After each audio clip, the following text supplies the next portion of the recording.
Bom, para quem não conhece a Leila é advogada, coordenadora executiva da CEPIA, e ela é uma das autoras do texto base da Lei Maria da Penha e é membro do consórcio feminista Lei Maria da Penha.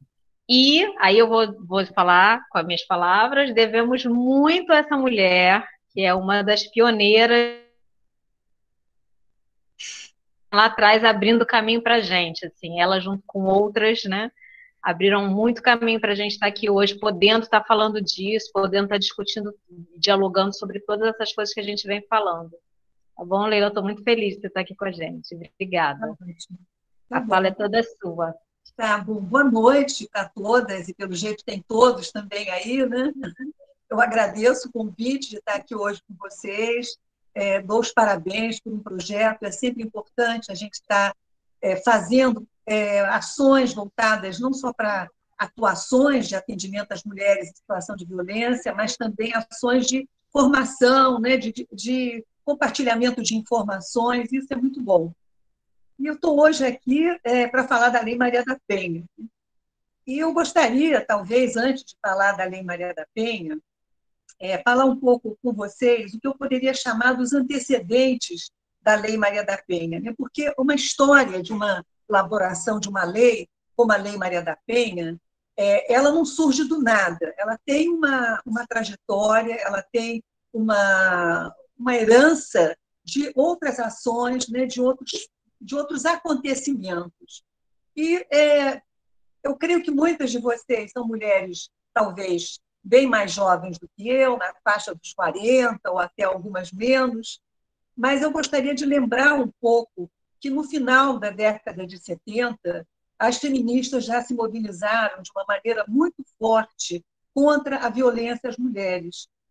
Isso ocorreu em função de uma série de assassinatos de mulheres.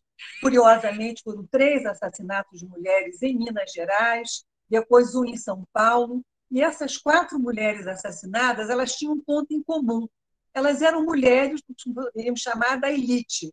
3 eram mulheres, sendo que uma delas era, inclusive, empresária do ramo de confecção de roupas, e a quarta era uma cantora conhecida, principalmente em São Paulo. Então, o crime dessas mulheres, quando ocorreu, pelo fato de elas serem mulheres de elite, esses fatos ganharam as páginas de jornal. Certamente, muitos homicídios, né, muitos feminicídios, né, como nós dizemos hoje, aconteceram contra mulheres mais simples, mulheres que não eram da elite, mulheres de uma classe média ou mulheres de setores populares, só que isso não ganhou destaque na imprensa. Então, a partir desse destaque na imprensa, que publicizou, digamos assim, algo que acontecia e que sempre aconteceu na sociedade brasileira, né, a violência contra as mulheres, se iniciou um debate muito forte no movimento feminista, que nessa época estava se organizando particularmente a partir de 75.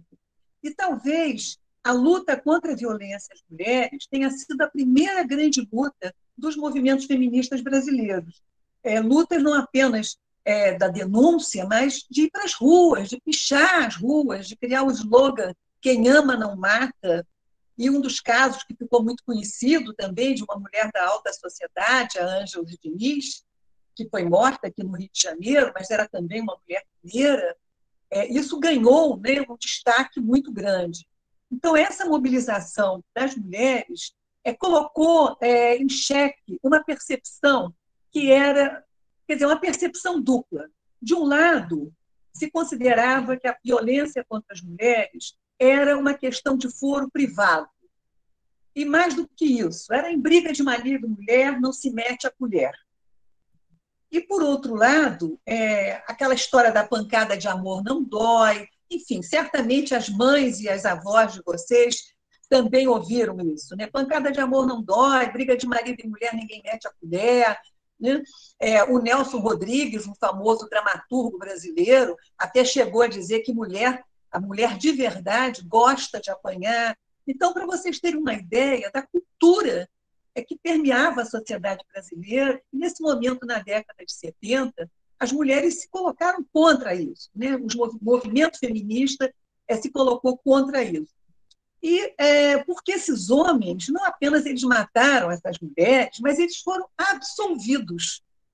E eles foram absolvidos utilizando como argumento de defesa que eles mataram para defender a sua honra, a chamada tese da legítima defesa da honra. E, ao dizerem isso, eles se apegavam, a defesa desses homens se apegava a uma situação que, de fato, foi lícito, em determinado momento da sociedade brasileira, matar as mulheres. Nós tivemos, mesmo depois da independência do Brasil, até por volta de 1840, mais ou menos, a legislação criminal brasileira absolvia o homem que matasse a mulher por encontrá-la em adultério. E muitas vezes esse adultério não era o que nós podemos chamar as vias de fato, né? Mas era uma presunção de adultério.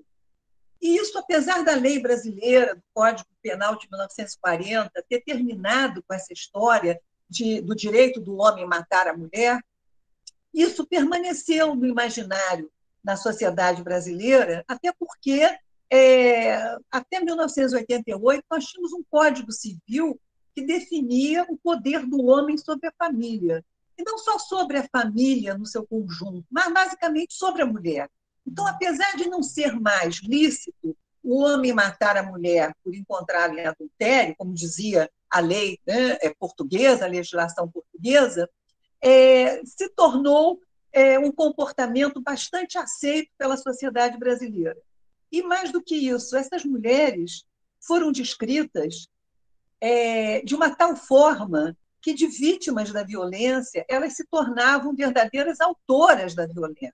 Elas provocaram esses pobres homens para cometer esse crime. Então, essas mulheres, na imprensa, eram extremamente estereotipadas.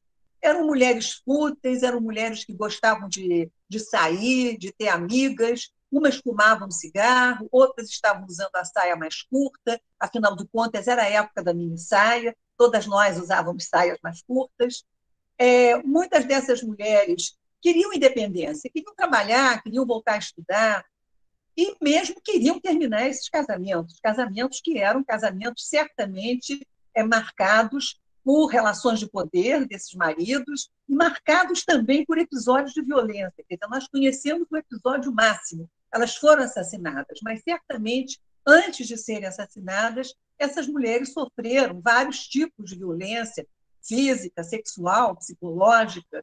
Então, na realidade, o assassinato foi o ápice de todo um percurso de violência que essas mulheres estavam vivendo, e no momento em que elas disseram basta, foi o momento, então, deflagrador desses assassinatos. Essa história, na realidade, é uma história que se repete através das décadas e décadas e décadas. Nós vemos hoje como as mulheres ainda são estereotipadas, né? Quando uma mulher é agredida, particularmente quando é uma violência sexual, muitas vezes a imprensa, não se dando conta do que está fazendo, divulga logo uma imagem dessa mulher de biquíni na praia, né? Ou seja, a vida privada dessa mulher é escancarada para justificar, né, que ela era uma mulher que estava ali à disposição, expondo o seu corpo. E se ela estava expondo o seu corpo na praia, por que esse corpo não poderia ser agredido? Então, eu acho que isso é uma história que se atualiza através do tempo, né? Essa grande mobilização das mulheres, ela se fortaleceu basicamente a partir de 1982, quando o Brasil, né, a sociedade brasileira, começa o que nós chamamos de processo de redemocratização. Nós vivíamos em ditadura militar e, a partir de 82, a ditadura vai afrouxando um pouco os seus canais e vai, em 82, há eleições diretas para os governos estaduais. E 3 estados conseguiram governos bastante sensíveis às questões das mulheres, basicamente Minas Gerais, o Rio de Janeiro e São Paulo. E foi aí que esses estados, esses novos governadores compromissados, né, com o projeto democrático, eles então passaram a ouvir as demandas das mulheres que já estavam nas ruas há muito tempo. E, dentre essas demandas, foram criados, então, os conselhos da condição feminina, e as primeiras delegacias de mulheres. Então, isso foi um momento de avanço na luta contra a violência. Se criou delegacias especializadas de atendimento às mulheres, porque até então as delegacias comuns não tinham nenhuma sensibilidade para as questões de gênero, nenhuma sensibilidade para as questões das mulheres. Muitas vezes as mulheres chegavam nessas delegacias e os policiais diziam: minha senhora, vai para casa, faz as pazes com ele, etc. Não davam bola, achavam que era uma grande bobagem, porque as outras criminalidades eram muito mais graves, mereciam muito mais atenção do sistema de segurança. Então, a criação das delegacias, o projeto inicial das delegacias, era um projeto que essas delegacias tinham que ser dirigidas por mulheres, as delegadas tinham que ser mulheres. E aí foi muito interessante, porque as mulheres as mulheres que estavam dentro das forças policiais, elas não eram promovidas a delegadas, né? Mesmo tendo curso superior na área do direito. Então, a obrigatoriedade de criar as delegacias de mulheres forçou também um empoderamento das mulheres no sistema de segurança pública, basicamente na Polícia Civil, né? Os governadores do Estado tiveram que rapidamente promover mulheres, criar cargos de delegadas para as mulheres. Então, essa criação dessas primeiras delegacias de mulheres começa a ser as respostas que o Estado vai dando. E é interessante perceber que, talvez, antes mesmo da resposta do Estado, pegando especificamente o caso da Ângela Diniz, ao contrário de outros assassinos de mulheres, o assassino da Ângela Diniz foi condenado. No primeiro julgamento, ele foi absolvido. Vocês devem estar ouvindo o podcast Praia dos Ossos, né? É um podcast que está fazendo muito sucesso, que conta a história da Ângela Diniz. E no primeiro julgamento, ele foi absolvido.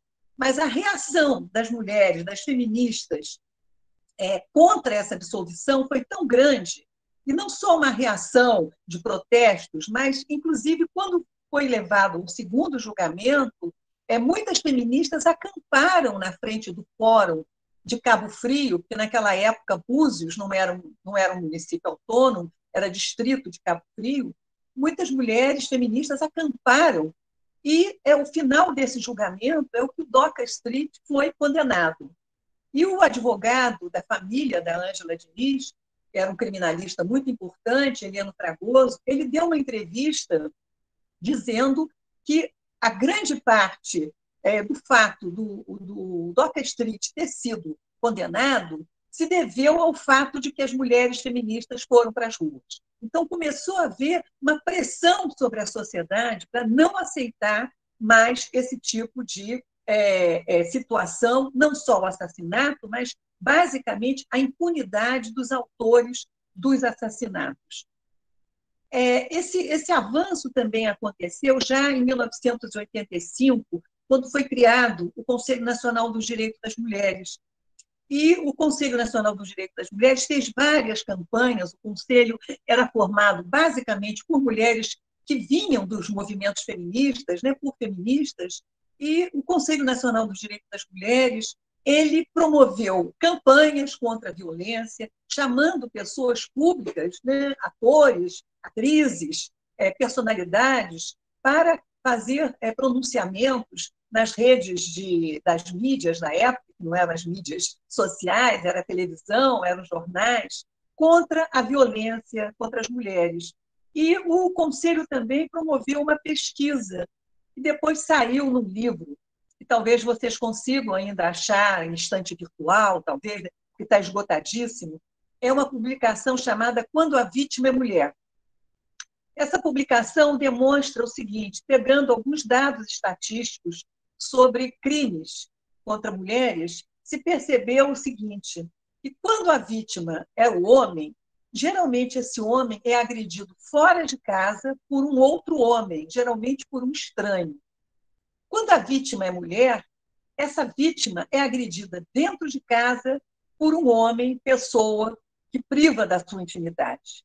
Ou seja, há uma questão de gênero aí, né? Os homens são agredidos basicamente por homens no espaço público. As mulheres são agredidas basicamente por homens no espaço privado. Então, se chama atenção para uma violência muito específica, ou seja, não se pode dizer que as mulheres são agredidas porque há uma criminalidade no Brasil inteiro. Não, não é isso. Claro que se uma mulher for assaltada e for morta num tiroteio, não, isso não necessariamente seria uma violência de gênero. Ela não foi morta porque ela é mulher, ela foi morta e tanto ela quanto um homem que estava do lado dela, numa situação de uma criminalidade na rua, ela acaba sendo vítima, né, de um assassinato. Mas o que essa pesquisa do CNDN mostrou foi basicamente essa incidência da violência contra as mulheres no espaço privado. E essa incidência de violência provocada pela ação de alguém não desconhecido, mas alguém que priva da intimidade dela, marido, companheiro, namorado, etc. Essa pesquisa, ela, de alguma maneira, ela foi confirmada no final da década de 80, quando o IBGE, no Instituto Brasileiro de Geografia e Estatística, fez uma pesquisa nacional por amostra domiciliar sobre vitimização. Uma pesquisa nacional que pegou uma amostra da população brasileira bem grande. O que essa pesquisa vai mostrar é exatamente o que o CNDN tinha mostrado em 1986, que a violência contra as mulheres tem características específicas, que, na sua grande maioria, a violência contra as mulheres ocorre no espaço privado, na casa, ou, mesmo que não seja na casa fisicamente, essa violência é provocada por alguém que priva da intimidade dela. Ou seja, não necessariamente o assassinato se dá dentro de casa. Pode se dar na porta do trabalho dela, na porta da escola, na rua andando, mas o autor é alguém que priva da intimidade dessa mulher. O que faz com que esse autor tenha muito mais condições de agredir essa mulher do que se fosse um estranho. Porque, de alguma maneira, essa mulher está numa convivência muito próxima com esse homem. Ele conhece por onde é que ela anda, onde é que ela estuda, onde é que ela trabalha, os horários dela de saída e chegada em casa. Então, na realidade, ele tem elementos muito fortes para poder agredir essa mulher, né, com a qual ele mantém ou já manteve, né, muitas vezes são ex-maridos, ex-namorados, ex-companheiros. E eu estou chamando a atenção dessa pesquisa porque, muitas vezes, na nossa militância feminista, a gente não dá muita importância às estatísticas. E a estatística é um fato extremamente importante. Primeiro, que não adianta a gente dizer que milhares, milhões de mulheres são assassinadas. Não é isso. Ao usar esses exageros, nós acabamos por desqualificar os nossos argumentos. Então, a gente tem que saber, sim, quantas mulheres foram agredidas, quantas mulheres foram assassinadas. Claro que há sempre uma subnotificação. Certamente, os dados que chegam numa delegacia de polícia são muito menores do que as ocorrências reais. Mas, mesmo assim, esses dados que chegam nas delegacias de polícia nos auxiliam para mostrar a incidência dessa violência e a necessidade de políticas públicas para prevenir essa violência, para proteger as mulheres e para não investir em políticas que levem à impunidade desses agressores. Então, as estatísticas são fundamentais para orientar políticas públicas. Por exemplo, aqui no Rio de Janeiro, nós sabemos que o município do Rio de Janeiro tem uma incidência muito grande de violência contra mulheres, basicamente de violência sexual, na Zona Oeste. O que a estatística nos diz? Bom, há uma violência sexual na Zona Oeste. Não. Essa estatística está nos dizendo o seguinte: se há uma violência sexual na Zona Oeste, o governo do Estado ou o governo do município tem que tomar providências para ver como diminuir a violência. Sejam providências urbanas, do tipo melhorar o sistema de iluminação das ruas, diminuir a distância entre as paradas de ônibus, enfim, há uma série de providências em termos de políticas públicas urbanas, digamos assim, que possam, de alguma maneira, prevenir ataques de violência sexual quando esses ataques ocorrem na rua, praticado, em grande maioria, por estranhos. Né? É muito difícil prevenir esses ataques sexuais quando eles ocorrem dentro de casa e principalmente contra crianças. Mas, de qualquer maneira, as estatísticas nos servem para desenhar e propor políticas públicas. Um passo importante também em toda essa luta do movimento de mulheres, né? Ou seja, os avanços que têm ocorrido até agora foram avanços em função, desculpe, em função da pressão dos movimentos de mulheres, das redes feministas, das organizações não governamentais, dos grupos, das mulheres em associações de bairro, em associações comunitárias, que estão aí denunciando a violência e querendo soluções, e querendo respostas do Estado e da sociedade. Uma resposta importante foi em 1990, 91, quando o Superior Tribunal de Justiça finalmente declarou que a tese da legítima defesa da honra não pode ser utilizada para absolvição de criminosos, para absolvição de homens que assassinaram suas mulheres. Esse é um tema interessante, isso foi conseguido em 91, e no ano passado, em plena pandemia, o Supremo Tribunal Federal recebeu um habeas corpus pedindo a absolvição de um homem que tinha sido condenado por matar a mulher e que foi absolvido pelo júri popular usando a legítima defesa da honra. Esse habeas corpus chegou no Supremo Tribunal Federal e, numa primeira turma, né, o Supremo Tribunal Federal é dividido em turmas, e numa primeira turma do Supremo Tribunal Federal, o Supremo, escandalosamente, manteve a absolvição desse réu, que utilizou a tese da legítima defesa da honra e que o júri popular acatou. Então, houve, de novo, uma grande mobilização feminista, artigos, pressões sobre o Supremo, manifestações nas mídias sociais, de tal maneira que, mais recentemente agora, o plenário do Supremo Tribunal Federal rejeitou, né, a utilização da tese da legítima defesa da honra, dizendo que ela não pode ser utilizada pelo júri popular.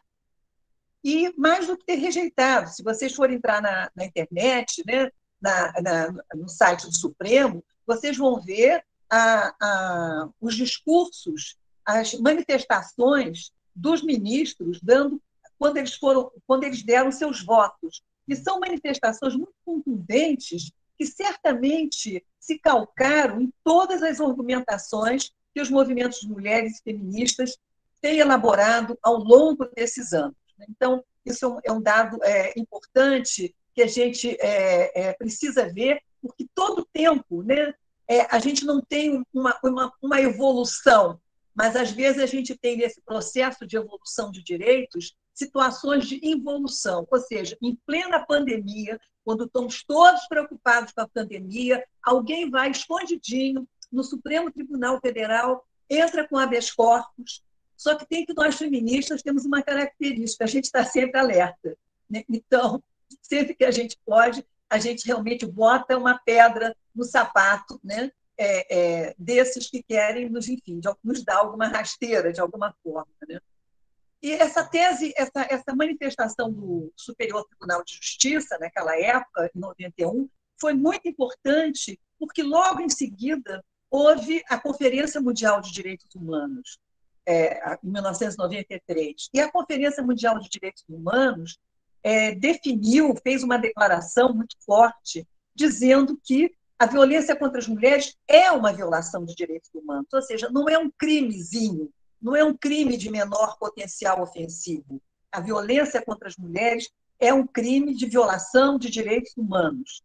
E, claro, que as Nações Unidas só fizeram essa declaração porque houve também uma mobilização e uma pressão internacional dos movimentos feministas sobre os governos dos diversos países membros da ONU e sobre a própria Organização das Nações Unidas, dos próprios comitês da Organização das Nações Unidas. Então, isso fortalece também a luta das mulheres nessa ideia de que a violência contra as mulheres é uma violação de direitos humanos.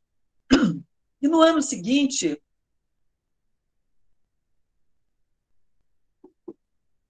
em 1994, a Organização dos Estados Americanos aprovou uma convenção, que é uma convenção para prevenir, punir e erradicar a violência contra as mulheres.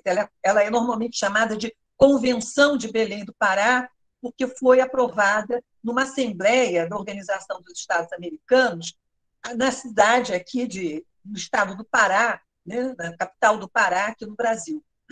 E essa convenção também foi fruto de uma mobilização muito grande, em especial dos movimentos de mulheres latino-americanos. Os movimentos de mulheres latino-americanos, né, dos quais nós estamos envolvidas, incluídas, é um movimento de mulheres extremamente atuante, extremamente aguerrido, e certamente todas nós estamos conhecendo as diversas manifestações, né, campanhas, nenhuma menos, né, todas juntas, enfim, são campanhas que as mulheres latino-americanas têm mantido viva todo o tempo.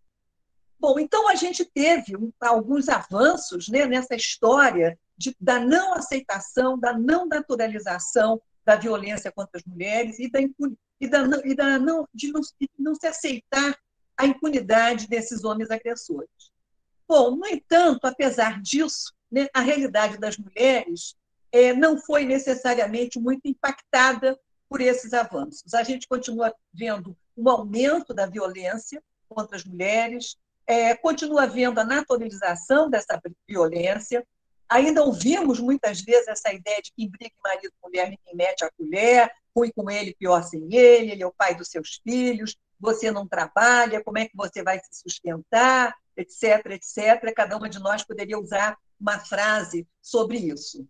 E, apesar de 1994 ser aprovada essa convenção para prevenir, punir e erradicar a violência contra as mulheres, no ano seguinte, 1995, através de uma lei, que é uma lei de número 9.099, de 1995, essa lei criou os chamados juizados especiais criminais, que são os juizados que julgam crimes considerados de menor potencial ofensivo, cuja punição para esses crimes não excede 2 anos. Esses juizados especiais criminais prevêem também a criação desses juizados que as pessoas punidas pelos juizados, o nome delas não entra no sistema de segurança pública, ou seja, elas não ficam fichadas. Elas não vão ser presas. No máximo, o que elas podem fazer são os chamados serviços comunitários, ou seja, agrediu alguém, a pena era de 2 anos, então, em vez dessa pessoa ir presa, essa pessoa vai fazer serviços comunitários, cuidar de criança, fazer sinal no trânsito, ajudar o guarda do trânsito, ou então pagar para a vítima uma cesta básica. O que a gente pôde perceber? Que mais de 70% dos casos que chegavam aos juizados criminais, né, da Lei 9.099, mais de 70% eram violência doméstica, eram crimes praticados contra as mulheres. E aí o que a gente percebe é o seguinte: bom, a Convenção de Belém do Pará, o Brasil assinou a convenção. Quando o Brasil assinou a convenção, essa convenção é lei nacional. Então, essa convenção é lei interna. A gente tem que cumprir a convenção.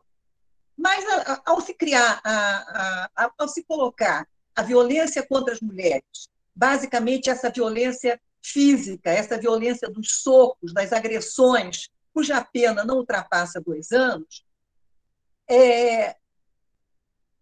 a classificação de que isso é um crime de menor potencial ofensivo entra em contradição com o que diz a Convenção. A Convenção diz que a violência contra as mulheres é uma violação de direitos humanos. Então, violação de direitos humanos não é crime de menor potencial ofensivo. A violação de direitos humanos é crime contra os direitos humanos, é uma coisa muito grave. Então, na realidade, colocar a violência contra as mulheres, basicamente, essa forma de violência, que é o cotidiano que as mulheres têm sofrido, né?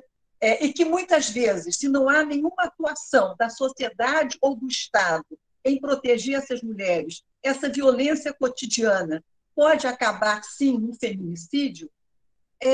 Na realidade, isso foi algo que os movimentos de mulheres não aceitaram de forma alguma.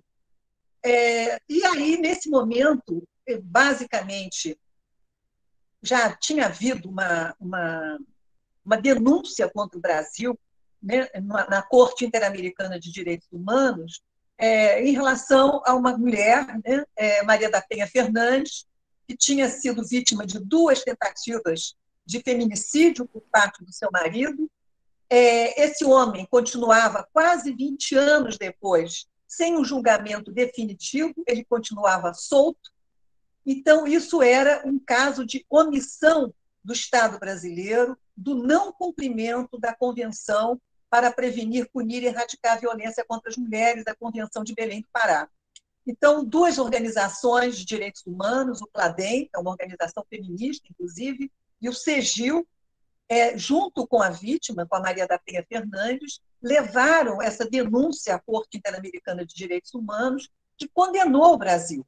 Condenou o Brasil a ser obrigado a fazer o julgamento desse agressor, levar esse agressor a julgamento, indenizar a vítima e elaborar uma lei de violência contra as mulheres. Em paralelo, é interessante que essas 2 ações não ocorreram de forma articulada. Foram 2 ações que ocorreram em paralelo. De um lado, toda a atuação do CLADEM e do CEGIL junto à Corte Interamericana de Direitos Humanos, e, de outro lado, uma atuação de mulheres do direito, advogadas, defensoras, promotoras, que desde sempre estavam se reunindo, feministas, e que denunciavam, desde 1995, esse absurdo de considerar a violência contra as mulheres como um crime de menor potencial ofensivo. Então, entre 2002 e 2006, esse grupo se reuniu continuamente e elaborou uma proposta de lei que deu origem à Lei Maria da Penha. O que esse grupo fez foi incluir nessa proposta de lei aquilo que a Convenção de Belém do Pará dizia. Quer dizer, a Convenção conceitua o que é violência contra as mulheres, violência física, sexual, psicológica. A Lei Maria da Penha amplia para a violência moral e patrimonial. A Convenção de Belém do Pará fala dessa violência que pode ocorrer na sociedade, nas instituições e nos espaços domésticos. Então, esses insumos da Convenção de Belém do Pará e todas as demandas que os movimentos de mulheres vinham colocando, nós conseguimos fazer um texto. Não esperamos, nós não demandamos ao Poder Legislativo que fizesse uma lei de violência contra as mulheres. Nós fizemos essa lei e já entregamos ao Poder Legislativo uma lei do jeito que a gente queria que fosse. Uma lei que definisse o que era violência contra as mulheres, uma lei que definisse a obrigatoriedade do Estado em prevenir, punir e erradicar essa violência, uma lei que criasse proteções às mulheres e, basicamente, uma lei que fosse aplicada por juizados de violência doméstica e familiar contra as mulheres. Então, na realidade, esse processo de redação ele foi seguido também todo um processo de articulação com, a partir de 2003, por exemplo, a Secretaria de Política para as Mulheres, no governo Lula, foi uma secretaria que trabalhou totalmente em conjunto com os movimentos feministas. Então, em conjunto com a Secretaria, né, de Política para as Mulheres e com parlamentares da Câmara dos Deputados, eu destacaria aqui, basicamente, especialmente, a deputada Jandira Fegali, que nos abriu as portas do seu gabinete para que os seus assessores legislativos pudessem também participar conosco, atuar conosco, para ver até onde o que nós estávamos colocando num projeto de lei era cabível.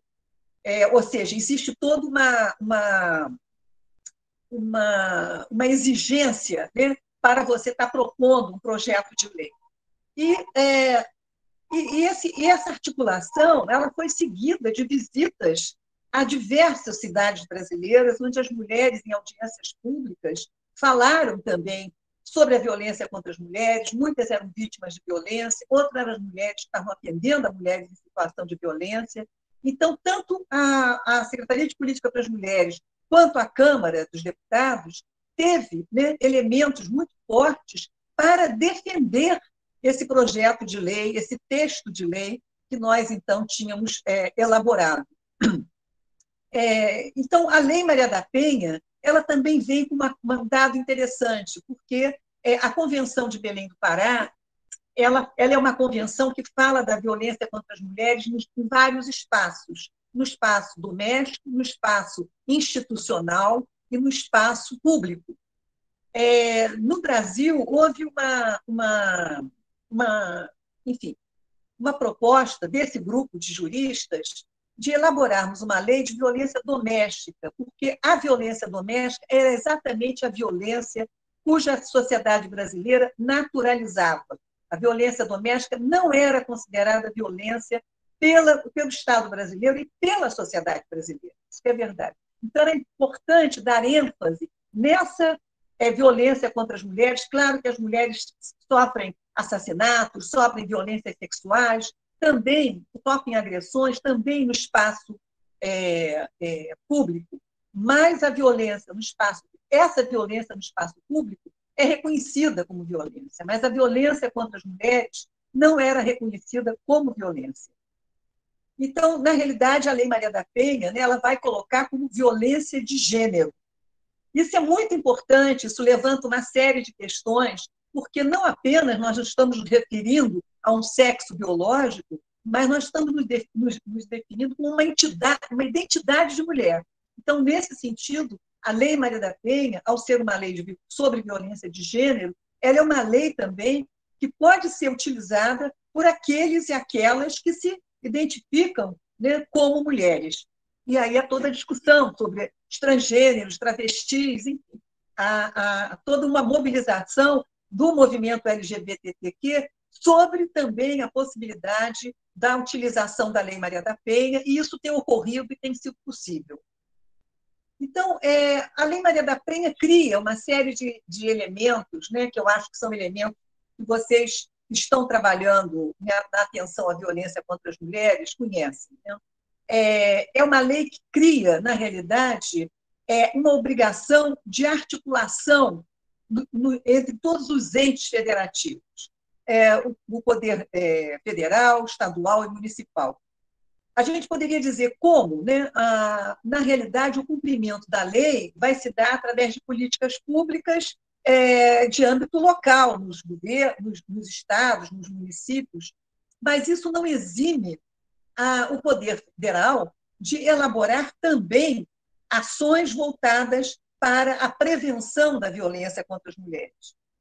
E essas ações foram desenvolvidas, muitas vezes, pela Secretaria Política para as Mulheres, que criou os pactos de igualdade de gênero e equidade de gênero, o pacto de enfrentamento, né, o Pacto Nacional de Enfrentamento da Violência contra as Mulheres, que foi uma articulação da Secretaria de Mulheres, passando recursos federais para estados e municípios criarem os serviços.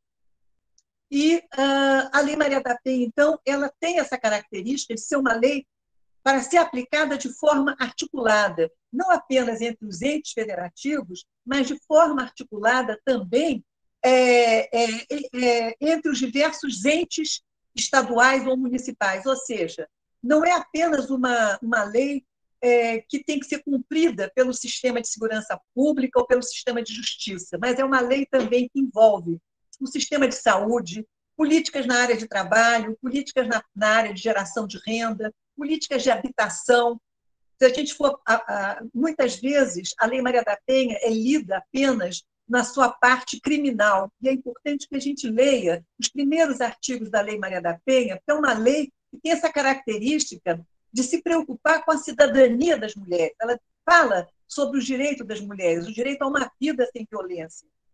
e o direito ao trabalho, o direito à educação, o direito à habitação, né? O direito a estar na rua, o direito de ir e vir das mulheres, que é sempre extremamente limitado pelo medo constante, o medo real das mulheres de estarem na rua, principalmente de estarem na rua a partir de determinado horário, né? E quando elas são agredidas nesses momentos, o que se diz muitas vezes para as mulheres é que elas não deviam estar ali. Nesse horário, elas já deviam estar em casa. Então, isso é uma limitação do direito de ir e vir, é um direito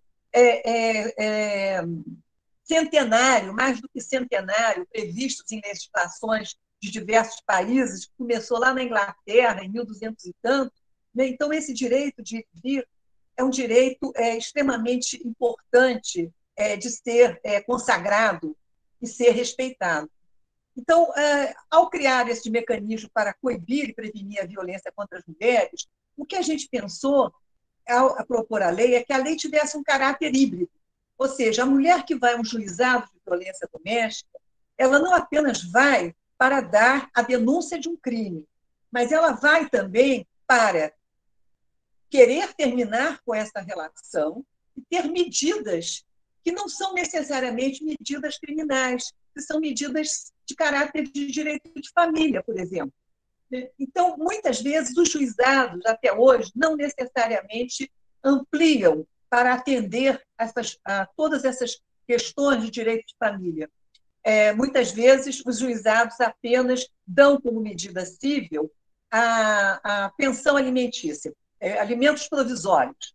Então, enquanto a ação não é julgada, há os alimentos provisórios que serão discutidos depois em vara de família.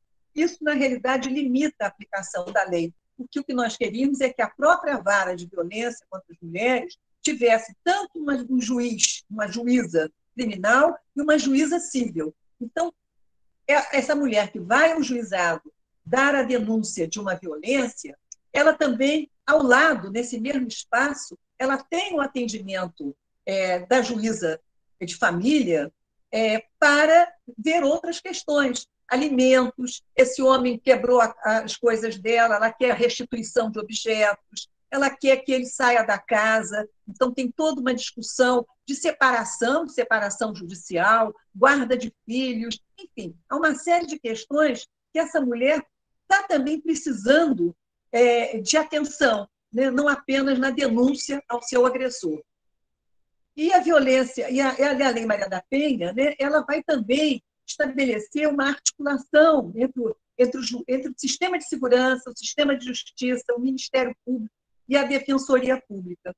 E, nesse ponto, a Lei Maria da Penha inovou, né, de uma maneira incrível no direito brasileiro. Em geral, o direito ao defensor público se dá, no âmbito criminal, o direito ao defensor público se dá para o acusado. A Lei Maria da Penha cria o direito das mulheres a terem assistência, né, das mulheres na situação de vitimização da violência, elas terem assistência da Defensoria Pública. Então, quando elas chegam, né, aos juizados, elas têm o direito de serem ouvidas e orientadas pela Defensoria Pública, que vai estar ali ao lado dela, acompanhando o desenvolvimento desse processo.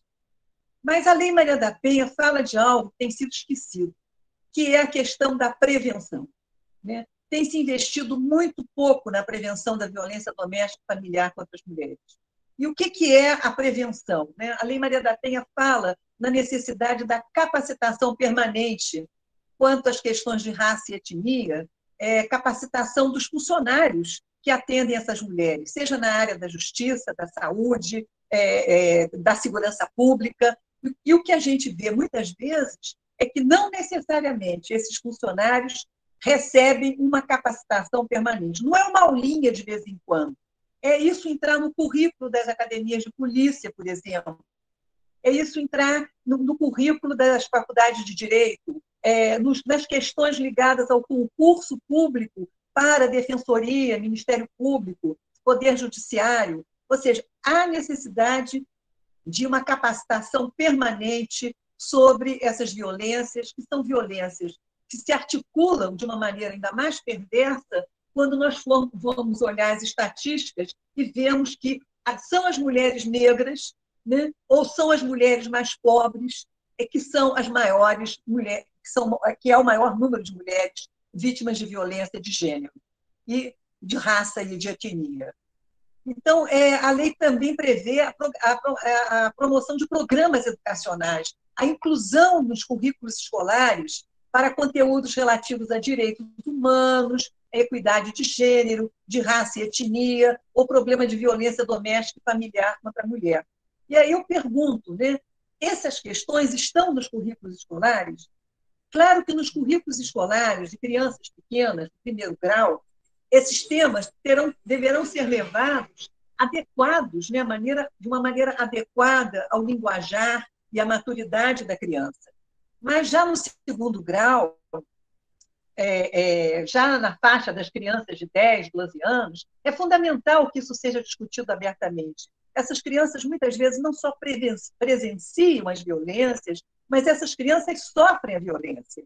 E é importante que elas saibam para onde é que elas podem recorrer, onde elas podem denunciar, onde elas podem, na realidade, estarem sendo educadas numa perspectiva de respeito à dignidade da pessoa humana, numa perspectiva de aceitação das diferenças, ou seja, de uma perspectiva não sexista, não racista, não homofóbica. Então, essas questões são fundamentais para que uma lei como a Lei Maria da Penha seja, de fato, uma lei que possa ser implementada e que possa fazer sentido. Ou seja, nós temos que mudar mentalidades, nós temos que mudar cultura. E o processo de mudança de cultura é muito mais lento do que se fazer uma lei, ou de se fazer uma delegacia de mulheres, ou um abrigo, ou um centro de referência, ou um juizado. Isso se faz, né? Mas não necessariamente se faz com pessoas qualificadas, necessariamente, sobre isso, e não tem sido feito, portanto, esse trabalho junto, né, às instituições. A gente viu, por exemplo, toda a situação da Mariana Ferrer, né? Aquela moça que vai, então, ser totalmente desqualificada, aviltada, tanto pelo advogado do réu, quanto pelo promotor, quanto pelo juiz que não faz nada, que aceita todos os estereótipos que foram desfiados em relação a essa moça. Isso significa o quê? Que a cultura machista, que a cultura sexista, que a cultura que possibilita que as mulheres sejam agredidas está muito viva. Quer dizer, não é apenas na estatística criminal, né? Porque esses casos que ganharam notoriedade com a Mariana Ferrer, esses casos têm passado batido nos sistemas de segurança, nos sistemas de justiça. Foi preciso que uma pessoa, que uma moça como ela, tivesse a coragem de denunciar e dar visibilidade a isso. Então, isso é um dado assim, extremamente importante, né, em relação à questão de como a Lei Maria da Penha ainda carece, né, da sua parte de prevenção. Né? Por outro lado, o acesso das mulheres à justiça ainda, né, o acesso das mulheres aos serviços, ainda tem obstáculos também. Então, a atenção às mulheres em situação de violência precisa ser fortalecida. Né? Nós vemos a importância de um centro de referência, nós vemos a importância de atuações no sentido de que essa mulher não precisaria necessariamente ir a uma delegacia de polícia, porque muitas vezes ela não quer, muitas vezes ela tem medo, muitas vezes quem está ameaçando ela é uma pessoa realmente perigosa, é uma pessoa que está envolvida em outros tipos de criminalidade. Então, essa mulher, muitas vezes, ela quer uma orientação, né? Ela quer proteção, ela quer que apontem para ela mecanismos de defesa também. E esses mecanismos de defesa podem estar sendo apresentados para essas mulheres através da ampliação de centros de referência. Os centros de referência é onde essa mulher deve bater a primeira porta, na realidade, porque ali ela vai amadurecer as suas condições de apresentar uma denúncia, ali ela vai saber dos seus direitos, ali ela vai ter uma assistência psicológica e também uma assistência jurídica. Então, o que a gente vê é que a não ampliação dos centros de referência, ou muitas vezes os retrocessos que tem havido em relação à diminuição de equipes técnicas, por exemplo, não renovação de contratos, isso significa um desleixo com as políticas de atenção às mulheres em situação de violência. O mesmo a gente poderia dizer do sistema de saúde. Muitas vezes, essa mulher que chega no sistema de saúde machucada, ela não foi à delegacia, ela não está ali para fazer corpo de delito, mas ela foi para um sistema de saúde porque ela está ferida, ela está machucada, ela está com o braço quebrado, com o olho roxo que ela não está conseguindo enxergar. E como é importante que esse profissional de saúde seja sensível a gênero, seja sensível também, né? Então, de repente, ele também precisa ser capacitado, né? Ao receber essa mulher, ele perceber que ela está precisando de outros tipos de apoio. Esse profissional, por exemplo, é importante que ele saiba que existe um centro de referência, que existe abrigo para mulheres que estão correndo risco de vida, né? Que existe o juizado, que existe a defensoria. Ou seja, mesmo que ele não vá tomar a atitude de denunciar, de fazer, né, o registro obrigatório, né, ele pode, sim, nesse momento, ser um auxiliar nesse processo de atenção à mulher em situação de violência, que é mostrar para ela o passo a passo, o caminho das pedras, dessa mulher chegar, então, né, aos serviços do Estado. E também eu diria que a Lei Maria da Penha fala em ações também voltadas para organizações não governamentais. E aí eu fico pensando, né, que, bom, organizações não governamentais, nós temos muitas organizações de mulheres, organizações não governamentais, organizações de direitos humanos, né? Mas nós também temos algumas coisas que são não governamentais, como, por exemplo, as igrejas, né? Como é importante a gente levar para o interior das igrejas esse conhecimento e essa discussão sobre a violência contra as mulheres, que muitas vezes as igrejas, além de mandar rezar, muitas vezes as igrejas mandam essas mulheres compreenderem esses homens, né? Ah, eles bebem, né? Eles são pobres de água, eles perderam a cabeça. Não necessariamente as igrejas fortalecem as mulheres para uma vida sem violência. Muitas vezes as igrejas levam as mulheres a acatarem, a se conformarem. E esse não deveria ser o papel das religiões. As religiões têm que ser também libertadoras. Então, levar esse debate para dentro das igrejas, eu acho que é fundamental. É uma discussão boa para levar para padres, para pastores, enfim, para todo esse leque de religiões que tem na sociedade brasileira, e que são pessoas que, dentro da sociedade, têm poder. E se tem poder, esse poder tanto pode ser um poder que leve essas mulheres a se conformar com a violência, como pode ser um poder que leve essas mulheres a se fortalecerem e a não aceitarem uma vida de violência. A gente sabe que a lei também criou as chamadas medidas protetivas, né? Vocês devem saber todas elas, e basicamente é a suspensão e posse de arma para esses homens agressores. Muitas vezes são homens que têm, por questões da sua profissão, eles têm o acesso às armas, eles podem ter porte de arma. Então, quando esse homem, que tem o direito a ter porte de arma, é um agressor doméstico, né? Esse homem deve perder essa arma. O afastamento do lar, né? Ou do domicílio, ou local de convivência com a ofendida. Muitas vezes essas mulheres abandonam a casa, né? Em vez desse homem sair da casa, desse homem agressor. Mas nem sempre isso é fácil. A gente sabe que muitas mulheres vão precisar sair da casa, porque esse agressor mora na casa que é do pai dele, da mãe dele, né? Então, na realidade, não terá, quer dizer, ela não terá condições de reivindicar, né, esse espaço. A proibição das condutas, né, de se aproximar da mulher, da ofendida, dos familiares, das testemunhas.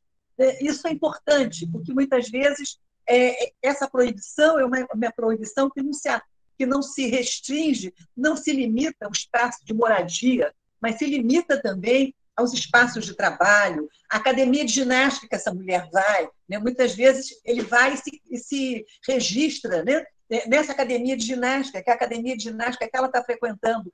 Se ela já está com uma medida protetiva de afastamento do agressor, ele não pode estar na mesma academia de ginástica que ela.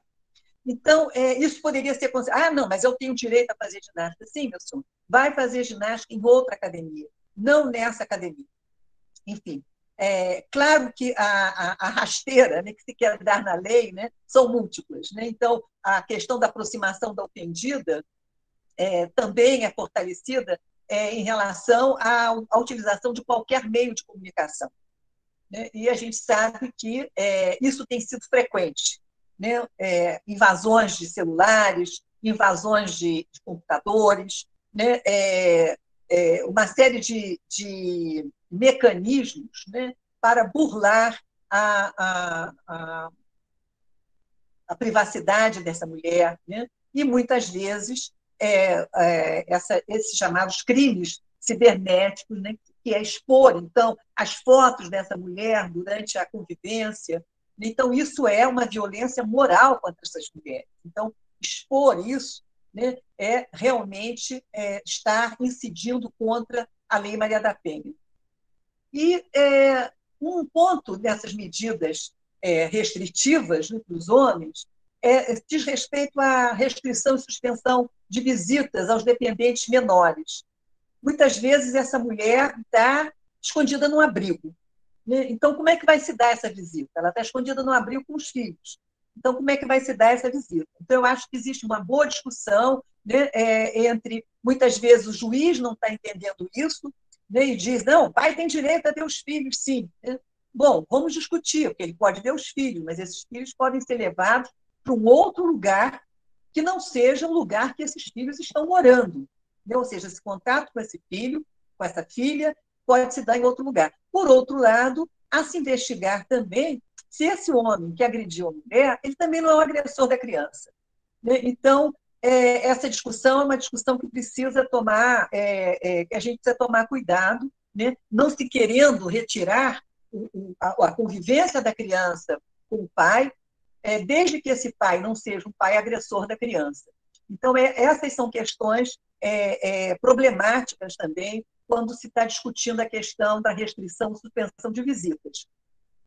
E aí há uma série de outras medidas, né, que as mulheres podem ter para elas. Né? Elas podem ser encaminhadas a programa de proteção, né? Seja os abrigos, seja até muitas vezes programas de proteção à testemunha, porque essa mulher muitas vezes ela está sendo agredida por um agressor íntimo, mas é um agressor íntimo que está envolvido em forças de segurança, ou em milícias, né, ou em grupos de narcotraficantes, ou seja, são agressores que, na realidade, tornam ainda a segurança dessas mulheres tem que ser mais fortalecida. Né?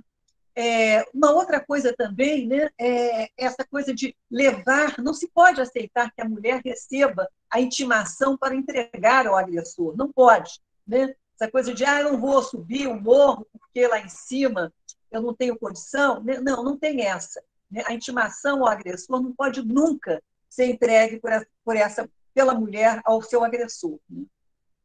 A mulher também, né, ela pode, nesse processo de separação, ela pode também ter direitos. Se o casal tem bens, ela vai ter direito a uma parte desses bens, a metade dos bens. Ela vai ter direito à guarda dos filhos, a alimentos para esses filhos, pensão alimentícia. Né? Nas ações públicas, ou seja, naqueles crimes que são chamados crimes de ação pública, as mulheres não podem desistir das ações. O que significa? Existem crimes que são crimes de ação privada. O crime de injúria, calúnia, difamação, é um crime de ação privada. Nesse crime, eu posso desistir de denunciar, ou eu denuncio, ou no curso do processo eu posso desistir de denunciar o meu agressor, porque é um crime de ação privada. Mas os crimes de ação pública, lesão corporal, violência sexual, isso não pode ser, não pode haver desistência das mulheres. Por isso que eu sempre digo que é importante que as mulheres busquem os centros de referência. Porque é no centro de referência que ela vai estar muito claro que ela não vai desistir da ação, né? Que ela tem que ser fortalecida. Né? Muitas vezes ela não vai querer dar queixa numa delegacia de polícia, ela acha que ela vai poder resolver a ação através da separação, e seria ótimo se isso pudesse acontecer. São processos menos dolorosos, mas, na realidade, nas ações que chegam ao sistema de justiça, na delegacia, ao sistema de justiça, não pode haver desistência dessas ações públicas. E também, né, essas mulheres, quando muitas vezes elas saem de suas casas, né, elas deixam para trás bens. Então, essas mulheres precisam da proteção policial para ir buscar esses bens. Né? Bens que, se foram destruídos, precisam ser indenizados por esses agressores. Né? Esses agressores também vão ficar proibidos de fazer atos de vender imóveis, vender objetos da casa, né, que sejam de titularidade comum. Então, não pode, né, vender os móveis da casa porque a mulher saiu de casa. Não, aquilo foi comprado também com o dinheiro dela, então não pode vender. Né? Suspenso essas ações, esses atos, para tentar vender a propriedade comum, né, ou vender objetos, né, do casal. Né? E prestação, né, também de um depósito. Esses homens também são obrigados a fazer um depósito judicial por perdas e danos decorrentes da prática de violência doméstica e familiar contra a mulher ofendida. Muitas vezes a gente vai ver que são homens que não têm condições financeiras de fazer esse ressarcimento, mas a gente vai ver que tem outros homens que têm condições financeiras que, se ele destruir o patrimônio dessas mulheres, eles vão ter que ressarcir, né, judicialmente, vão ter que pagar por esse prejuízo. E eu acho que tem toda a questão do atendimento pelas equipes multidisciplinares. Muitas dessas equipes, né, são equipes de funcionários do próprio tribunal, são equipes que precisam ser ampliadas também, porque são equipes que têm que ser equipes multidisciplinares, não apenas pessoas da área da justiça, mas também psicólogos, assistentes sociais, para que essa mulher em situação de violência ela possa receber as orientações e resposta às suas demandas. Né? A gente teria muitas questões da Lei Maria da Penha para discutir com vocês. Certamente todas que estão me ouvindo já leram a Lei Maria da Penha. Quem não leu a Lei Maria da Penha, eu proponho que vocês façam grupos de leitura conjunta, grupos de mulheres para ler e debater a Lei Maria da Penha. Né? Porque muitas vezes a gente acha que a Lei Maria da Penha tem coisas que não tem, outras vezes a gente acha que a Lei Maria da Penha não tem coisas e tem. Né? Então, nada melhor do que ler a Lei Maria da Penha. Eu sempre digo que as mulheres têm que ler também seus direitos na Constituição. Né? A gente, muitas vezes, olha a Constituição, vê aquela coisa grande. Não, vamos lá, vamos fazer um grupo de estudo para ver os direitos das mulheres na Constituição brasileira, os direitos das mulheres na Lei Maria da Penha, o que diz a Lei Maria da Penha, né? O passo a passo para se defender de uma violência, seja grupos de mulheres que estejam sofrendo violência, ou sejam grupos de mulheres que não estão sofrendo violência, mas que se colocam no lugar de poder ajudar aquelas mulheres que estão sofrendo violência. Porque esse também é um ponto, né, importante. Uma parte grande das mulheres em situação de violência não tem redes sociais de solidariedade. Elas estão sozinhas. Muitas vezes as famílias não dão apoio, ela não conta para as amigas, na igreja ela também não conta nada. Enfim, elas ficam absolutamente sozinhas. Não basta essas redes de proteção do Estado.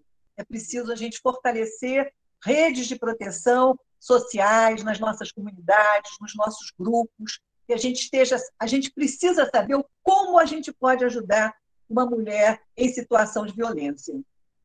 E o que a gente, enfim, né, a gente sempre gostaria de terminar falando alguma coisa assim, muito positiva, mas, infelizmente, a gente tem que falar em algumas coisas negativas. A gente está vivendo um momento onde há um aumento da violência, em geral, nesse país.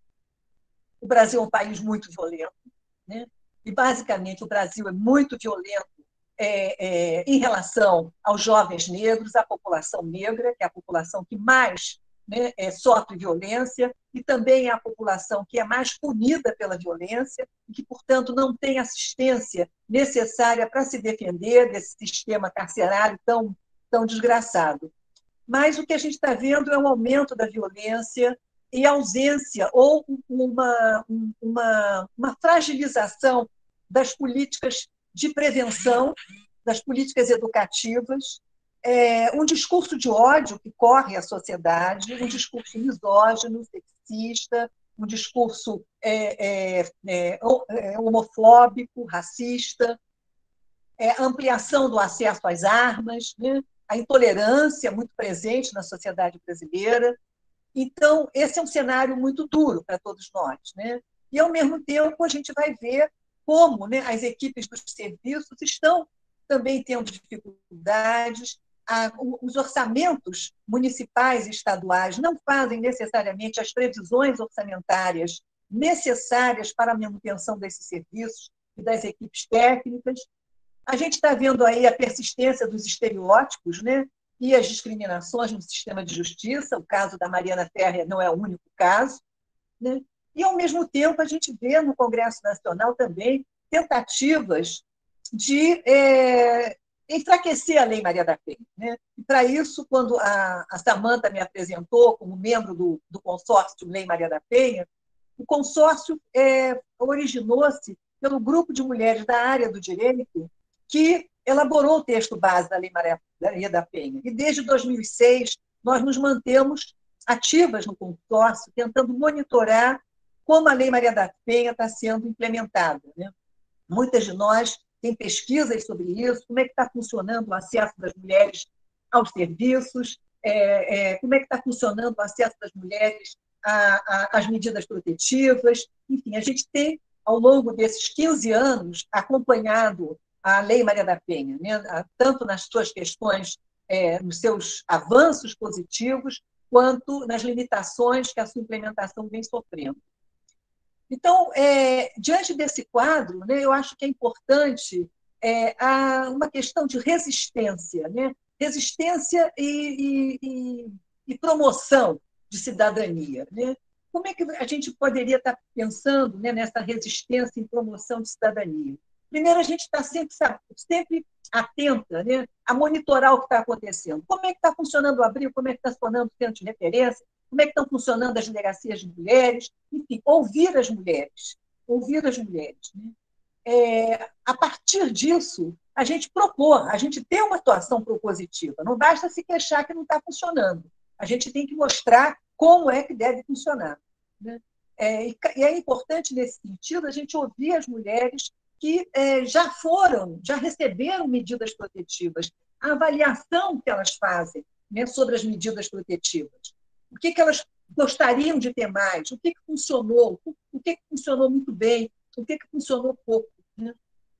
Eu acho que tem a questão, né, de mobilizar a sociedade, né, e mobilizar, basicamente, mulheres e homens, mas mobilizar os grupos de mulheres, que muitas vezes, em contextos de dificuldades, em contextos de retrocessos esses agravados pela Covid, né, muitas dessas mulheres não conseguem nem denunciar, né, porque elas estão dentro de casa 24 horas com seus agressores, não conseguem sair de casa para uma denúncia numa delegacia de polícia ou ir ao centro de referência.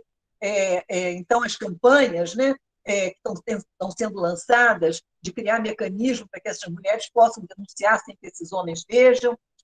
Mas eu acho que é importante a gente ter essa capacidade propositiva e de mobilização.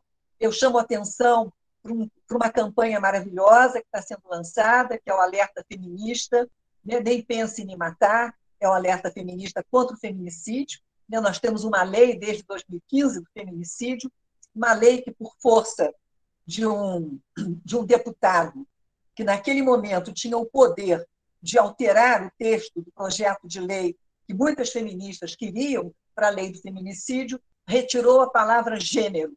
Então, o feminicídio é cometido contra a mulher por ser mulher, etc. Ou seja, se retirou o gênero, né? O que impediria pessoas cujo sexo biológico, né, não é o sexo feminino, que essas pessoas pudessem, deixassem, né, de serem vítimas de feminicídio. Ou seja, a gente sabe que mulheres trans têm sido vítimas de feminicídio, né, não só da transfobia, de um modo geral, que existe, né, mas dessa transfobia do feminicídio, sem que necessariamente a lei do feminicídio tenha utilizado a palavra gênero. Então, a gente tem que forçar a barra para que esses crimes sejam considerados também crimes de feminicídio, mesmo que a lei do feminicídio não fale em gênero, né? E eu acho importante a gente ampliar as alianças com os homens, ampliar as alianças com setores que estão preocupados com uma sociedade menos violenta, com uma sociedade mais justa. E aí esses setores podem ser múltiplos, né? Podem ser os colegas de trabalho, podem ser as companheiras de igrejas, podem ser, na realidade,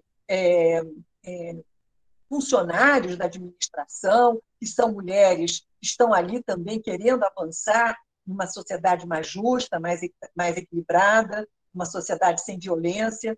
Então, eu acho que a gente tem que resistir e pressionar, né? Esse é um grande exercício, resistir e pressionar em tempos de Covid.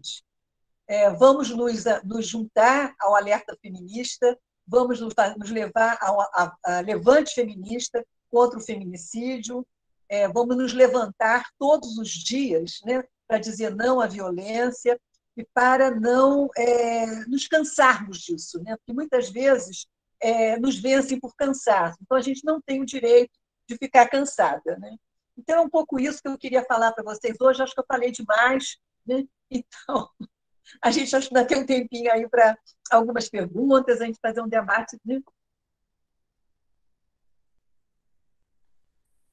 Imagina, estão aqui no chat falando para você não parar de falar. As pessoas estão cheias de elogio aqui no chat para você.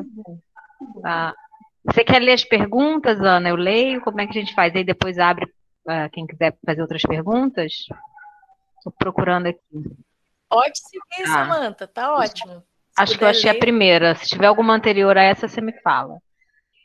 Leila Eliane perguntou o seguinte, ela falou que é maravilhoso compreender a Lei Maria da Penha para além da dimensão criminal. E aí ela tem 3 perguntas. Qual ou quais os elementos apresentam caráter inédito? Se há outros países na América Latina com leis similares? E o que já se avançou no Brasil em relação à implementação dessa lei? Você quer que te faça todas as perguntas e responde num bloco? Fazer um bloco de 3, uma coisa assim. Tá. Né? Então, peraí. Deixa eu pegar outra aqui. Depois dos países, quais os países, a outra que você avançou, né? Isso, que você avançou. Peraí. A Giliene está pedindo dicas de canais para denúncia que possamos indicar às mulheres. Peraí. E quais os primeiros cuidados e ações que devemos ter para tentar ajudá-las? O que mais? Deixa eu ver se eu não me perdi. Bom, aí a Juliana fez um comentário sobre a questão dos abrigos, sobre essa questão da visita, né, que realmente é um lugar de receio, né, das mulheres, e que geralmente eles levam a criança para um ambiente neutro, e que o receio delas é quando elas saírem, né, como vai ser essa manutenção da visita no momento da saída do abrigo. E deixa eu ver se eu não me perdi, acho que tem mais uma aqui. Aqui achei. A Lei Maria da Penha dispõe sobre os serviços que devem compor a rede de proteção às mulheres?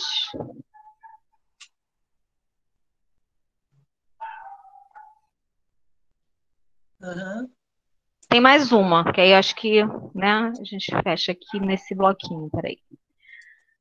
A doutora Leila falou sobre a importância das estatísticas para pensar as políticas públicas de enfrentamento das violências de gênero. Pensei, de que forma a área de saúde, rede de atenção básica, pode contribuir para mapear ou tentar identificar possíveis casos de violência e se existe algo já sendo feito nesse sentido? A Ana Cristina perguntou.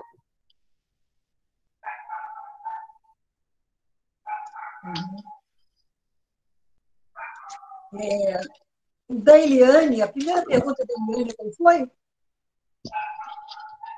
Peraí, deixa eu subir aqui no chat. O meu mouse é lento. Eliane, quais os elementos apresentam caráter inédito? A caráter inédito. Isso. Tá. Bom, vou tentar responder, então. Bom, Eliane, eu acho que a Lei Maria da Penha traz muitos elementos inéditos, né? Primeiro é a criação de juizados de violência doméstica e familiar contra as mulheres, né? Isso é inédito no direito brasileiro. Um outro ponto inédito no direito brasileiro é a criação do direito da mulher a ter acesso, da mulher vítima, na posição de vítima, ter acesso à defensoria pública, ser assistida pela defensoria pública. Né? Na área criminal, só o acusado tem o direito de ser assistido pela defensoria pública, e a Lei Maria da Penha cria, né, esse direito de ser assistido. Um outro ponto que eu acho que é inédito é o fato da Lei Maria da Penha ser uma lei que prevê articulação entre entes federativos e articulação entre diversas áreas. Né? Então, ao mesmo tempo que é uma articulação federal, estadual e municipal, a Lei Maria da Penha também prevê articulação entre os serviços, seja os serviços de saúde, segurança, justiça, assistência social, ou até, eventualmente, outros serviços que possam aparecer como serviços necessários à atenção às mulheres em situação de violência. E aí, inclusive, fica uma sugestão, né, que a gente possa pensar, né, que outros serviços as mulheres em situação de violência podem estar precisando, né, além daqueles serviços prestados nas áreas da saúde, da assistência social e da segurança e da justiça. Uma outra questão que você perguntou é que eu não peguei meus óculos, então não estou vendo muito. Outros países, né? Vários países da América Latina têm leis de violência, mas, por exemplo, tem leis de violência contra a mulher, mas são leis de violência contra a mulher que se restringem à relação conjugal. A Lei Maria da Penha não se restringe à relação conjugal. Pode ser um marido, pode ser um ex-marido, pode ser um companheiro, um ex-companheiro, um ex-namorado, namorado, ou seja, não se restringe à relação conjugal. Nós tivemos um caso grave, né? Eu agora não estou conseguindo me lembrar o nome da moça, que ela foi apresentar uma denúncia a uma delegacia de polícia, a delegacia aceitou a denúncia dela, né, para recorrer de violência na Lei Maria da Penha, mas quando ela vai para um juizado, o juizado caracterizou que o fato dela não ter uma relação mais constante com esse agressor, né, era uma relação que talvez, de uma maneira preconceituosa, tenha sido avaliada como uma relação de Maria Chuteira, né, era um jogador de futebol, né, essa mulher não recebeu medida protetiva. Né, e a Elisa Samúdio. Né, e aí a gente sabe qual foi a história da Elisa Samúdio. Né. Então, como é importante, né, esse dado da Lei Maria da Penha. Né, não é uma relação conjugal. Então, muitos países colocam como sendo uma relação conjugal, e o Brasil ampliou, né, essa ideia de relações íntimas. Né, relações íntimas é muito além da relação conjugal. Né. O que se avançou na Lei Maria da Penha? Eu acho que se avançou muito. Nesses 15 anos, apesar de todas as dificuldades, particularmente até 2016, mais particularmente ainda nos 2 governos do Lula, com a Secretaria de Política para as Mulheres, se avançou muito.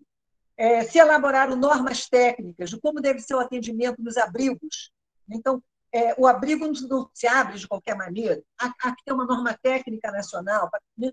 Então, tem as normas técnicas de abrigo, tem as normas técnicas de atenção às mulheres em situação de violência, ou seja, tem uma série de planos que orientam, e é interessante que esses avanços surgiram nas conferências das mulheres. Né? Basicamente, na primeira e na segunda Conferência Nacional das Mulheres, né? Com 2.000 mulheres, não sei quantas mil mulheres em Brasília, as mulheres apresentaram essas demandas. E a Secretaria de Política para as Mulheres, basicamente na época da Nilceia Freire, acatou essas demandas, né? Inclusive demandas em relação à descriminalização do aborto. A Secretaria de Política para as Mulheres teve, né, essa ousadia, inclusive, como sendo um órgão de governo federal, avançar e reconhecer a legitimidade das demandas das mulheres. Então, eu acho que se avançou muito nisso, eu acho que se avançou, claro, serviços foram criados, Aqui no Rio de Janeiro, por exemplo, antes mesmo da Lei Maria da Penha, na área das estatísticas, a Secretaria de Segurança Pública, através do Instituto de Segurança Pública, do ISP, começou a elaborar a série histórica dos dossiês Lei Maria da Penha, que a gente pode acessar. Então, a gente tem ali todo um perfil da vítima, do agressor, dos locais onde ocorre mais violência, da raça, etnia. Enfim, a gente tem informações preciosas, né, que, como eu disse, que são informações fundamentais para orientar políticas públicas. Eu acho que teve avanços importantes, por exemplo, a criação, mais recentemente, das brigadas Lei Maria da Penha. Vários estados brasileiros têm, né? Há muitos elogios aqui no Rio de Janeiro das brigadas Lei Maria da Penha. O Tribunal de Justiça aqui do Rio, através da sua escola de magistratura, tem promovido cursos e seminários contínuos para advogados, juízes, defensores, promotores, policiais civis e militares, assistentes sociais. São cursos de extensão universitária. Vai começar agora, já começou até agora esse mês, um curso chamado Gênero e Direito, né, que já está no seu 3º curso. Enfim, um curso que tem formado profissionais com bastante qualidade, né, não apenas qualidade na atuação no serviço, mas qualidade teórica para pensar sobre violência contra as mulheres. Então, a gente poderia listar o que nós avançamos, mas a cada avanço que a gente dá, né, são avanços que não se consolidam. Então, o que a gente vai ver, não necessariamente a instituição de segurança pública como um todo assume que a violência contra as mulheres é uma questão da instituição de segurança, da Secretaria de Segurança. Não. Necessariamente, a gente vai ver que as delegacias de mulheres vão funcionar melhor ou não se a gente tiver na frente uma delegada que esteja afinada com os movimentos e as demandas das mulheres. Se ela não estiver afinada, o atendimento não vai ser um atendimento sensível às mulheres. Então, a gente pode usar isso, a mesma coisa, com outros serviços, né? Então, na realidade, a gente pode avaliar que houve avanços, mas esses avanços não necessariamente se consolidam por si só. São avanços que precisam ser o tempo todo monitorados, para que eles não percam, né, o seu caráter de avanço e se entrem num quadro de paralisia, né, ou num quadro de retrocesso. Dicas de canais de denúncia, né, Juliane? Eu acho que, bom, não necessariamente o primeiro lugar é a delegacia de mulher, né? Existe no governo da Secretaria de Mulheres, no tempo da Nilceia Freire, foi criada a linha 180. A linha 180 recebia as denúncias e dava orientações às mulheres. E hoje acho que ela continua funcionando, mas talvez eu não tenho como avaliar se ela continua funcionando bem, né? Tem as linhas de denúncia, é claro, 190, né? Quando há uma situação de violência tão grave que é preciso realmente que essa violência seja detida de imediato, né? Então chama-se a polícia. Mas eu acho que talvez, né, um grande canal, né, de denúncia sejam as pessoas que estão perto dessas mulheres, né? Seja a família, os amigos, os colegas de trabalho, que possam, na realidade, escutar isso e, de alguma maneira, orientar essas mulheres. Mas, por outro lado, não adianta dizer para essa mulher, vai lá, dá queixa na delegacia, etc. E tal. Porque muitas vezes ela não está em condições, ela não está preparada para entrar com um processo criminal, para ir para uma delegacia, dar uma denúncia. Então, eu acho que não seria um canal de denúncia, mas seria um canal de indicar para essa mulher que procure um centro de referência. E tem vários aplicativos, né? Hoje em dia a gente está nesse mundo digital, então eu acho que é uma pesquisa boa de a gente entrar nesses aplicativos, grupos de mulheres, grupos feministas, né?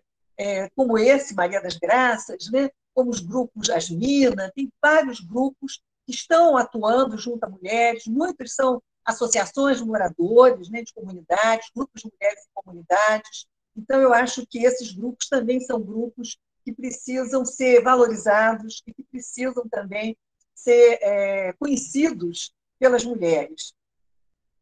Em relação aos abrigos, né, nós temos 2 abrigos aqui no Rio de Janeiro.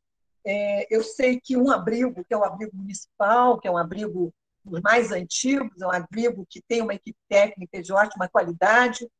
Esse abrigo, de alguma maneira, o sigilo dele de endereço foi quebrado, então foi preciso mudar de endereço, mas o que eu sei até agora é que esse novo endereço ainda não existe. Eu gostaria que alguém me dissesse que existe, sim, já um novo endereço, mas a última informação que eu tive é que esse endereço ainda não existe, portanto, apesar da equipe técnica se manter, né, e ainda bem, é preciso que esse abrigo possa fisicamente existir para receber as mulheres, né? Porque agora o que está funcionando mesmo seria o abrigo do Estado, né? Bom, redes de proteção, né? Eu acho que eu já falei um pouco sobre isso, né? São redes de proteção do Estado, mas são as redes de proteção informais também, né? Cada uma de nós, né, pode promover, né, junto com outras mulheres, redes de proteção para aquelas mulheres que estão próximas a nós e que nós sabemos que estão precisando de apoio, de ajuda, né? Aquela amiga que está sempre com dor de cabeça, que está sempre triste, que está sempre deprimida. E é importante que a gente perceba que esses são sintomas, né? E que a gente possa estar abrindo o jogo com essa amiga e estar conversando com ela, né? Estatísticas de saúde. O Ministério da Saúde tem boas estatísticas, né? Talvez as estatísticas de saúde são estatísticas mais até confiáveis do que estatísticas de violência, né? Tem a notificação compulsória, né? Desde que a notificação compulsória não seja uma notificação que comprometa a segurança dessa mulher, que comprometa a sua intimidade, né? Que resguarde a sua intimidade, essa notificação pode também gerar dados para um sistema estatístico do Ministério da Saúde, né? Do Ministério da Saúde, da Secretaria Municipal de Saúde. Eu não sei como as secretarias de saúde, estaduais ou municipais, têm se organizado em relação a isso, se tem um setor específico de estatística. Então, eu acho que seria alguma coisa boa para quem está na área de saúde procurar saber sobre isso, né? E eu acho que foi isso. Não sei se eu dei contas, mas mais ou menos foi isso. É como a questão de mapear, né? Mapear e identificar a violência, né? Eu acho que muitas vezes o profissional de saúde, se tiver muito sensível, ele vai conseguir que essa mulher, ao ser atendida, ela fale, né, que aquele machucado, que aquela lesão é provocada por violência doméstica, né? Mas muitas vezes essa mulher não vai. Então, por isso que tanto o sistema de saúde quanto o sistema de segurança pública tem uma subnotificação, né? Muitas mulheres vão para buscar o socorro, mas não necessariamente elas dizem, né, que foram agredidas, né? Caíram, se machucaram, enfim, uma série de estratégias de ocultar o que ela está sofrendo, né? Infelizmente. Tem mais uma pergunta aqui que chegou depois, Leila. Se você tem experiência ou conhecimento de municípios que implementaram nos currículos escolares a Lei Maria da Penha e que deram certo. Da Josiane, que é subsecretária municipal de políticas para mulheres de Campos, porque elas estão querendo implementar por lá. Olha, Josiane, eu não conheço, mas eu vou lhe dizer uma coisa nesse mundo dos avanços e dos retrocessos. Eu tive a oportunidade, junto com outras organizações de mulheres, de atuar junto ao Supremo Tribunal Federal contra uma mudança de leis orgânicas de diversos municípios do Brasil que estavam querendo modificar os currículos escolares, retirando questões de gênero dos currículos escolares. E, ao retirar questões de gênero, por suposto, retiravam também questões ligadas à violência contra as mulheres, porque são propostas que vêm de grupos familistas, grupos que acham que as mulheres, se ficassem em casa, elas estariam resguardadas. Então, felizmente, o Supremo Tribunal Federal tem considerado inconstitucional todas as propostas apresentadas por esses municípios de censurar, com propostas de censura para impedir que os currículos escolares incluam informações que são fundamentais, vitais, né, para uma política de prevenção à violência, à homofobia, ao racismo. Ou seja, parece que essas questões da sociedade brasileira, calcadas em discriminações e violências, sejam mantidas nos currículos, né? Agora, isso é uma questão em geral. Como as escolas, como as secretarias municipais ou estaduais de educação estão implementando isso, ainda se sabe pouco. A gente sabe que tem uma lei aprovada sobre a importância da introdução nos currículos escolares de questões sobre a África, sobre as populações afrodescendentes, cultura negra, etc. Eu não tenho como avaliar se isso, de fato, está sendo implementado. Mas eu acho que fico feliz que vocês estejam aí em campos interessadas na introdução disso, né? Certamente, a Lei Orgânica de Campos é uma lei democrática, ela deve ter seguido todos os parâmetros da Constituição Federal, e seria, então, importante que vocês, aproveitando uma lei democrática, né, pudessem estar realmente abrindo os currículos escolares para esse sistema de prevenção da violência, né, não só da violência contra as mulheres, né, mas de todas as formas de violência, de racismo, de sexismo, de transfobia, que possam abrir a cabeça das crianças para romper com essa cultura, né, tão discriminatória, tão violenta, que está muito enraizada na sociedade brasileira. A Juliana respondeu a questão da casa, do abrigo, que infelizmente ainda não conseguiram se mudar, mas estão na expectativa e aí resistindo.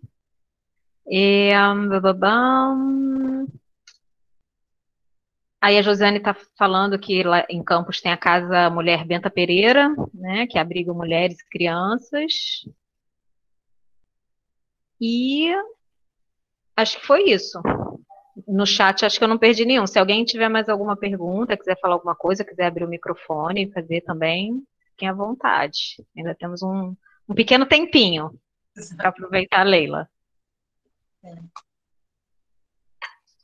Eu acho importante, eu estou vendo que tem perguntas de várias áreas, né? Saúde, assistência, não sei se tem perguntas, se essas pessoas que estão perguntando vêm da área de segurança também, né? Mas o que eu acho, Samantha, que é importante essa ideia de resistência e pressão, mas também é importante essa ideia da gente ampliar conhecimentos, né? Ler muito, procurar ter acesso ao que está sendo produzido. Há muitas pesquisas sobre violência contra as mulheres, muitas pesquisas sobre avaliação de serviços, pesquisas sobre avaliação dos centros de referência, das delegacias, dos abrigos. Ou seja, há um investimento também em pesquisa, um investimento teórico, que isso é fácil a gente achar na internet, basta colocar lá pesquisa sobre, e a gente vai ter acesso a um conjunto de textos. Eu mandei alguns textos para você, né? Eu até achava que eu não tinha mandado, mandei mais. E eu acho uma outra coisa também, a gente muitas vezes é importante que a gente seja criativo também, né? Que a gente possa utilizar a arte, não só a literatura, né? E aí eu recomendaria muitíssimo, né? A Conceição Evaristo, leia os livros, né? Há uma literatura brasileira, né? De literatura de ficção, né? Brasileira muito boa, feita por mulheres, tem de homens também, mas feita por mulheres, né? De homens, eu sugeriria um livro chamado Torto Arado, que é um livro que tem duas personagens mulheres muito fortes, é um livro que é uma história que trata de violência também. Eu acho que tem toda uma produção do cinema, tanto o cinema da tela grande, quanto o cinema dos curta-metragens, dos médias-metragens, que têm sido produzidos, e como, de repente, assistir juntas, né? Um filme desses nos possibilita entrar numa discussão que amplia o nosso universo, não apenas o universo da legislação, o universo dos serviços, mas que amplia o nosso universo da nossa sensibilidade, né? A gente se deparar, né, com temas que tocam, né, na realidade, a nossa sensibilidade e que, muitas vezes, por tocarem a nossa sensibilidade, a gente tende, no cotidiano, a gente abafar um pouco isso. Então, a gente quer ser, muitas vezes, dar respostas certas, mulher vai para cá, mulher vai para lá, serviço tal, né? Mas é importante que a gente possa tornar a nossa compreensão, né, da violência contra as mulheres uma compreensão emocional. E a arte, eu acho que é um espaço que possibilita muito isso, né? Então, eu sempre gosto, né, nas minhas aulas, enfim, recomendando aos alunos, né, a literatura, o cinema, como formas de manifestação que façam que a gente compreenda, que a gente se sinta mais próximo daquilo, né?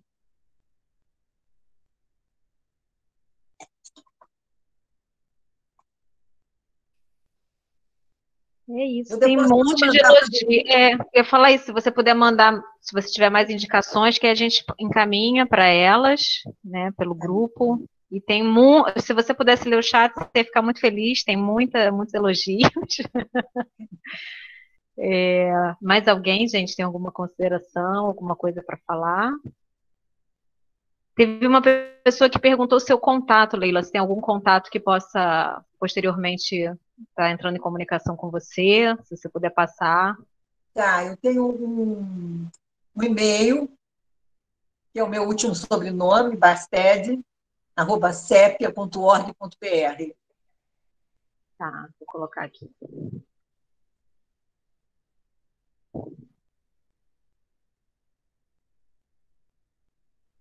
Enquanto isso, quero agradecer também, né, a sua presença, sua disponibilidade, nossa, atendeu a gente assim com tanta rapidez e boa vontade, né, tirar um tempinho para estar aqui debatendo e trazendo essa transmissão, né? Que transmissão assim, instigante e encorajadora, né? Eu acho que vem só para somar com as últimas contribuições que a gente teve aqui e aguçar mais a nossa vontade de estudar esse tema, né? Esse tema e esse campo de estudo que é amplo, complexo e necessário hoje, né? Intervenção no sentido de transformação social. Né, queria agradecer muito mesmo a sua presença e poder contar aí outras vezes, né? Quem sabe aí em outros momentos, porque realmente é como tá chovendo comentário aqui. Que maravilha, assim, é muito bom te ouvir, realmente, assim, de coração, uma transmissão muito leve. Obrigada mesmo por estar aqui com a gente hoje. Obrigada a vocês, Ana Paula. Obrigada, Leila. Samanta. Então, só vou falar uma última frase. Isso que eu falei da importância da gente estar todo dia se levantando, né, para resistir e para pressionar. Essa é quando você disse que eu aceitei o convite, entre outras coisas, porque eu acho que ser militante é isso, né? A gente conseguir abrir um tempo, né, para a gente poder estar compartilhando com outras pessoas, com outros grupos, pensando juntas com esse objetivo, né, da gente poder responder de uma maneira mais eficaz, né, de uma maneira mais concreta as questões que envolvem a violência doméstica. Nós não vamos resolver, nós não vamos acabar com a violência contra as mulheres, mas eu acho que a gente pode dar uma contribuição muito grande para diminuir essa incidência e para alterar políticas públicas, né? E, basicamente, nesse campo da prevenção, que é um campo que me preocupa muito nos últimos tempos. Então, uma boa noite para vocês. Até uma próxima oportunidade. Obrigada, boa noite. Boa noite. Obrigada. Boa noite, gente. Boa noite, foi ótimo. Muito obrigada. Boa noite. Boa noite. Obrigada. Parabéns, Leila. Foi excelente a aula, viu? Boa noite. Parabéns. Tá ótimo. Obrigada.